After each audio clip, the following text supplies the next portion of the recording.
Hello students, I hope all of you are good, staying at home, healthy and safe. We are studying the reproduction part. This is our fourth lesson today. I hope all of you are understanding properly and enjoying this online classes. Study hard because you are preparing for the board exam. Simultaneously prepare your notes also, draw the diagram and have the practice of all kind of the diagrams as well as all the terms. Okay, so today's class we will start with the microsporogenesis. As I told you last lecture that microsporogenesis means the formation of microspore, that is the pollen grain. Microspore means microspore means the haploid cells would form by the microspore mother cell. Further they develop into the pollen grain, which is our male gamete. And remember, these cells are N cell. जो pollen grains होते हैं वो haploid cell है. Pollen grains are the haploid cells. They are also known as male gametes. और ये N होते हैं, means haploid होते हैं. मीन्स इसके अंदर haploid means the chromosome numbers are just half, they are not in pairs. Okay, so what is microsporogenesis? Formation of microspores which further develop into pollen grain. पहले microspore simple cells बनेंगी, फिर वो develop होके pollen grains बनाएंगी inside the anther, that is known as the microsporogenesis. Right? As I told you that first of all the microspore mother cell is there, which is a specialized cell of the pollen chamber sporogenous tissue. ये cell ऐसे size में बड़ी हो जाएगी, अच्छे से metabolic activities इसमें बहुत फास्ट होंगी, सारे inner contents of the cell बहुत अच्छे से डेवलप हो जाएंगे. फिर ये cell it undergoes the meiotic division. ये वाली जो माइक्रोस्पोर मदर सेल है इसको हम लोग बोलेंगे माइक्रोस्पोर मदर सेल. ये वाली सेल डिप्लॉयड है 2n. This cell is a diploid cell. Diploid cell means that the chromosomes are in pairs. Okay, अगर हम लोग व्हीट का, गेहूं का अगर एग्जांपल ले ले, उसकी हर सेल में 42 क्रोमोसोम्स होते हैं, 42 chromosomes, and they are in 21 pairs. They are in 21 pairs. तो जो मदर सेल होंगी वो डिप्लॉयड होगी. डिप्लॉयड का मतलब है क्रोमोसोम्स इन पेयर्स. उसके क्रोमोसोम पेयर्स में है 42 and they are in 21 pairs. जब इसके गैमीट्स बनेंगे बाय द मियोटिक डिवीजन, तो जो सेल्स बनेगी उसके अंदर होंगे सिर्फ 21. Number of chromosome 21, they are not in pairs. Okay, so this is the basic thing. Okay, so this is the microspore mother cell, which is a 2n diploid cell, and this cell undergoes the meiotic division or the meiosis. M-E-I-O-S-I-S, meiosis. Meiosis is also known as the reduction division. Reduction division means the chromosome number would remain half. On the other hand, mitosis division is known as the equatorial division. The chromosome number will remain the same. This cell division, mitosis, meiosis, you have already studied. आप लोग सब last year पढ़ चुके हो. उसे आप लोग फिर से एक बारी फिर से क्लियर कर लोगे. ठीक है, तो meiosis takes place. You are knowing in meiosis leptotene, zygotene, pachytene, diakinesis आपने सब पढ़ा है. ये सारे प्रोफेज में ये सारी सब फेजेस होती हैं और उसमें exchange of genetic material, crossing over, chiasmata formation, ये सब आप लोग रिवाइज कर लीजिए. आपको पता पड़ेगा कि क्यों सेक्सुअल रिप्रोडक्शन में जो ऑफस्प्रिंग्स बनते हैं उनमें वेरिएशन होते हैं, क्योंकि हर बार क्रॉसिंग ओवर होता है, हर बार डिफरेंट तरह का जेनेटिक मटेरियल एक्सचेंज होता है, और that is the reason her bar offsprings में डिफरेंट तरह के कैरेक्टर्स हमें देखने को मिलते हैं. ओके तो meiosis microspore mother cell divides by the meiotic division और द रिडक्शन डिवीजन। जितने भी क्रोमोजोम होंगे, जैसे यहाँ मैंने आपको वीट का एग्जाम्पल बताया था, वैसे ही जैसे ह्यूमन बॉडी में 46 क्रोमोजोम होते हैं हर सेल में, दे आर इन 23 पेयर्स। तो सारे ऑर्गेनिज्म के हर सेल के न्यूक्लियस में number of chromosome according to the species अलग अलग होते हैं। ठीक है, 46 यानी कि सारे ऑर्गेनिज्म में 46 ही हैं। According to the species the number of chromosome varies, differs. Okay लेकिन मदर सेल में जितने भी नंबर ऑफ क्रोमोजोम होंगे वो सब पेयर में होंगे, उसमें मियोसिस डिवीजन होगा। Then the daughter cells form, they would be having the half of the number. अगर यहाँ पर 2n है तो यहाँ पर क्रोमोजोम का नंबर सिर्फ रह जाएगा n by the meiosis division.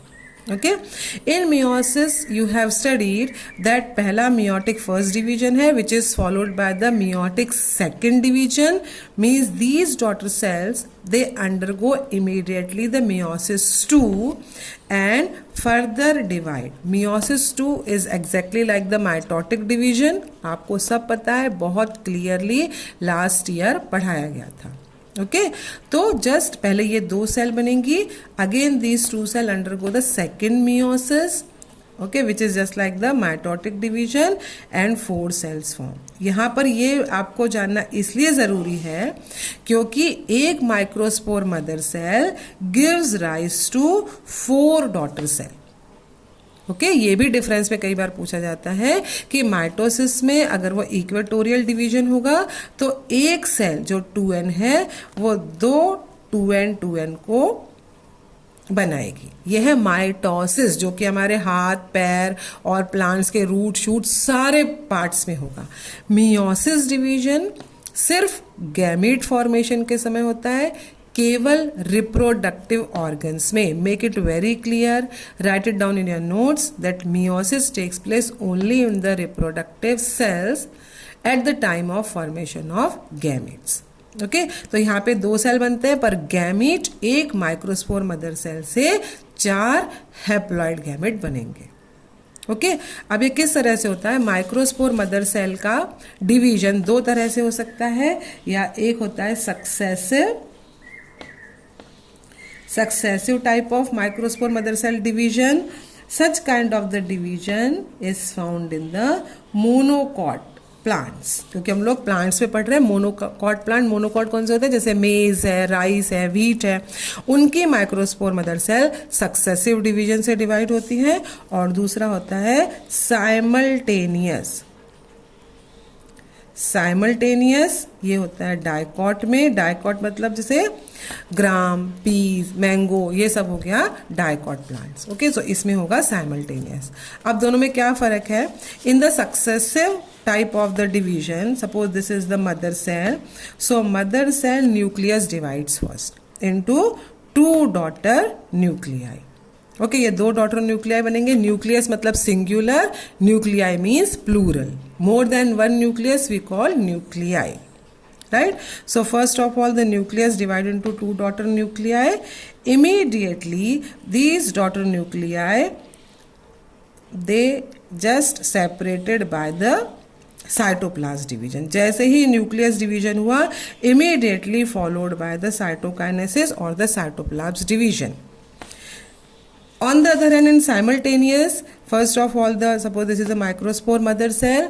This microspore mother cell divides into 2 daughter nuclei, but the cytoplasm would not divide immediately.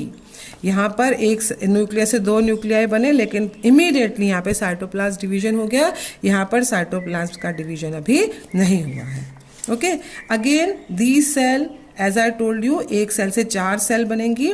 तो these nuclei further divide, this divides into 2 daughter nuclei, this nucleus divides into 2 daughter nuclei.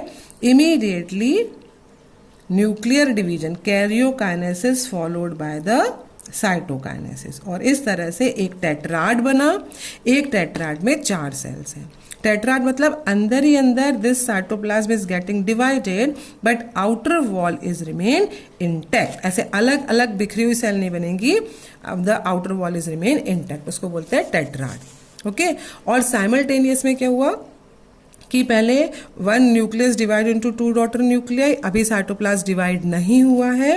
Then again these nuclei again divide into, this nucleus divides into two daughter nuclei, this also divides into two daughter nuclei. जब एक बारी चारों nuclei बन गए उसके बाद then the cytoplasm divides. Okay और यहाँ पर भी एक टेट्राड बना. ठीक है, तो यहाँ पे जो टेट्राड बनेगा सक्सेसिवली ये होता है आइसो बायलैटरल शेप का. आइसो बायलैटरल शेप का मतलब सक्सेसिव टाइप का डिवीजन माइक्रोस्पोर मदर सेल में मोनोकॉट में होगा. इसमें एक सेल से 4 सेल बनेंगी टेट्राड के फॉर्म में, वो है आइसो बायलैटरल शेप का टेट्राड. साइमल्टेनियस डाइकॉट में है. यहाँ पर अगेन एंड अगेन न्यूक्लियस के डिवीजन होने के बाद सेल साइटोप्लाज्म डिवाइड नहीं हो रहा है. एक बारी एक न्यूक्लियस 4 न्यूक्लियाई में डिवाइड हो गया then the cytoplasm divides and the cytokinesis takes place. तो यहाँ पे जो टेट्राड बन रहा है वो होगा टेट्राहेड्रल नेचर का, टेट्राहेड्रल. ओके पर दोनों तरफ ही एक टेट्राड बना है. एक टेट्राड मतलब उसके अंदर चारों सेल है और चारों सेल्स एन सेल है, हैप्लॉइड सेल है, क्योंकि ये डिवीजन था मेयोसिस डिवीजन और द रिडक्शन डिवीजन. ठीक है, तो रिडक्शन डिवीजन मतलब क्रोमोसोम हाफ हो गए. अगर ये सेल 2n थी तो ये सेल्स चारों सेल बनी, ये सब कैसी है n सेल है मतलब सेल्स आर हैप्लॉइड. ठीक है, तो अब इसमें जो सेल्स बनी है उसको हम बोल रहे हैं microspore. These microspore undergo certain changes and then the pollen grain forms. Okay जब ये अलग अलग हो जाएंगी फिर टेट्राड में से ऐसे 4 अलग अलग सेल हो जाएंगे, उसके बाद उसमें कुछ डेवलपमेंट होगा और फिर पोलन ग्रेन बनेगा. ठीक है, तो अब let us see the structure of pollen grain. Structure of pollen grain.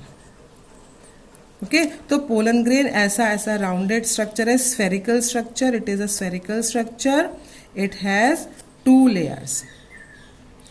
It has 2 layers, external and internal. External layer is known as the axine and internal layer is known as intine. Okay तो ये जो बाहर की layer है ये है exine layer. Okay exine layer जो है this layer made up of the sporopollenin. Right it down, very important. Sporopollenin the most resistant substance. Most resistant substance, it can withstand with very harsh adverse condition as well. जैसे बहुत ज़्यादा temperature है, बहुत ज़्यादा acidity है, किसी चीज़ का भी इस लेयर के ऊपर कोई इफेक्ट नहीं होता. तो ये बहुत बहुत लंबे समय तक ये बिना खराब हुए ये रह सकती है. तो उसको बोलते हैं most resistant substance known. Okay even किसी एंजाइम का, किसी एसिड का, बहुत टेम्परेचर का, पीएच का, किसी का इस लेयर के ऊपर कोई इफेक्ट नहीं पड़ता है. तो exine is the outermost layer. ये अंदर वाली जो है inner layer, this layer is known as the intine. ये दोनों लेयर कंटिन्यूस नहीं है पूरे स्फेरिकल में, कहीं कहीं ये छूटी हुई है. तो जो छूटे हुए होते हैं इसको बोलते हैं जर्म पोर. यही जर्म पोर वो प्लेस है जहाँ से पोलन ट्यूब बाहर निकलती है. ठीक है, अंदर वाला जो पूरा साइटोप्लाज्म है it is divided into 2 cell. The larger cell, पूरा साइटोप्लाज्म भरा हुआ है, यहाँ पर प्लाज्मा मेम्ब्रेन है. Large cell with a big nucleus is known as the vegetative cell. बड़ी वाली जो सेल है विथ लार्ज न्यूक्लियस हम उसको बोलते हैं वेजिटेटिव सेल. और जो छोटी वाली है नीचे वाली छोटी which remain floating in the bigger cell, उसमें छोटा सा न्यूक्लियस है, उसको बोलते हैं जनरेटिव सेल. उसे बोलेंगे हम generative cell. Okay vegetative cell, bigger one is the vegetative cell and smaller one is generative cell. Okay so vegetative cell further forms the pollen tube and generative cell forms the 2 male gamete. I am repeating again. यहाँ पर vegetative cell forms the pollen tube and generative cell forms the 2 male gamete. Okay, so this is the structure of pollen grain. यहाँ तक का development up till 2 cell stage development takes place in the inside the anther. In this stage, pollen grains come out. When dehiscence of anther takes place and the pollen grains come out in the 2 cell stage in case of angiosperm plant.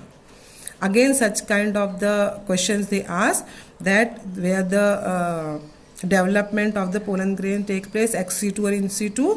तो 2 cell stage तक का development in situ होता है. In situ means inside the anther.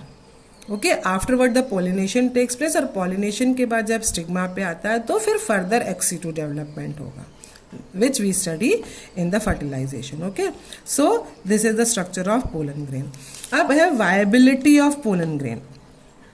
Pollen grain की viability मतलब कि ये कब तक इनके अंदर स्ट्रेंथ रहेगी कि वो पॉलिनेशन हो पाए और वो फर्टिलाइज कर पाए एक्सेल को, ये पीरियड कि कब तक वो एक्टिव रहेंगे, this period is different in the different plant species. Okay, like rice और व्हीट, इनके जो पोलन ग्रेन्स होते हैं they are viable up till 30 minutes only.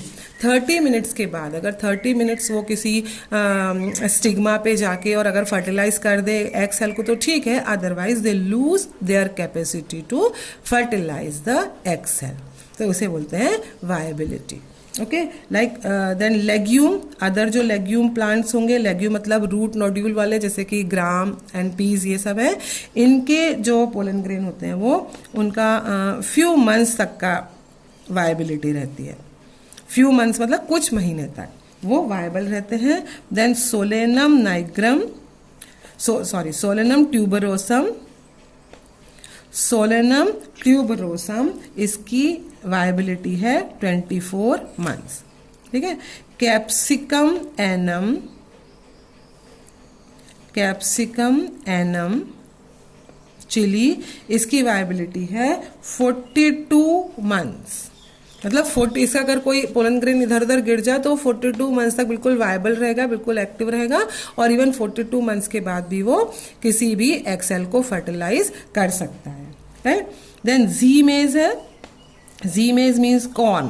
ठीक है, जो स्वीट कॉर्न वगैरह हम लोग खाते हैं वो स्वीट कॉर्न, उसकी वायबिलिटी रहती है 10 ईयर्स तक. 10 ईयर्स तक, क्योंकि आप जान रहे हो यहाँ पर एक्साइन है, एक्साइन बहुत ही रेजिस्टेंट है, तो किसी भी तरह की बहुत गर्मी पड़ने लगी या कुछ हो गया तो भी उस पोलन ग्रेन को कुछ असर नहीं पड़ेगा और वो पूरा एक्टिव रह सकता है. तो जी मेज की है 10 ईयर्स, ये 10 ईयर्स तक वायबल रहते हैं और 10 ईयर्स के बाद भी ये मतलब 10 ईयर्स तक ये एग सेल को फर्टिलाइज करने की एबिलिटी रखते हैं. Okay, so this is the viability.